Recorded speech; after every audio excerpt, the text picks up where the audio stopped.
ថ្ងៃទី3ដំណើរកម្សាន្តនៅកោះអូគីណាវ៉ាប្រទេសជប៉ុនបងប្អូនហើយកន្លែងនេះគឺជាកន្លែងដែលធ្លាប់ពីមុនជនជាតិអាមេរិកដែលគេកាន់កាប់បងប្អូនគឺនិយាយទៅគឺភូមិដែលជនជាតិអាមេរិកគេកាន់កាប់ក៏ប៉ុន្តែឥឡូវគឺអត់មានទៀតទេបើពីមុនគឺកន្លែងហ្នឹងគឺជនជាតិអាមេរិកគេធ្លាប់កាន់កាប់អញ្ចឹងបងប្អូនហើយតែឥឡូវគេរំសាយអស់ហើយ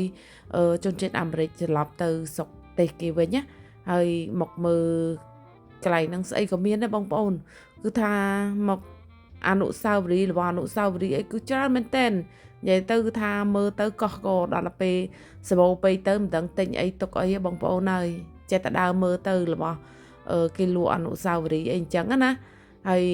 ក៏មកស្ដាប់ពីប្រវត្តិគេអីតិចតួចអញ្ចឹងទៅពីមុនធ្លាប់មានជនជាតិអាមេរិកគេកាន់កាប់អីអញ្ចឹងទៅហើយក៏ដើរបដើ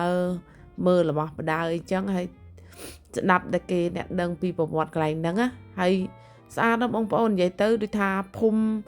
អាមេរិកដូចថាគេមើលទៅយើងមើលដឹងហ្មងដូចថារៀបរយគេរបៀបមិនអីមិនចឹង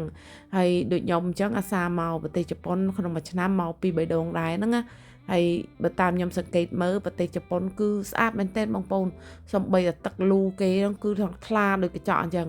គឺកម័មានសម្រាមមានអីមែនទែនចឹងបានថាខ្ញុំចូលចិត្តដើរមកជប៉ុនទី1ខ្ញុំចូលចិត្តទេសភាពនៅប្រទេសជប៉ុន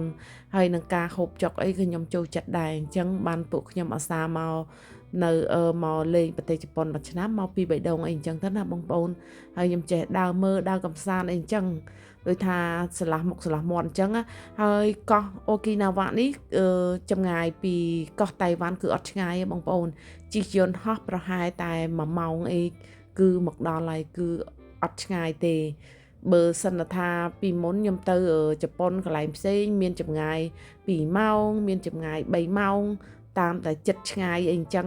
ហើយកោះនេះគឺចិត្តមែនតែននៅចិត្តកោះតៃវ៉ាន់និយាយទៅគឺថាដើរមើលទេសភាពហើយនឹងស្ដាប់ពីប្រវត្តិគេពីដើមអញ្ចឹង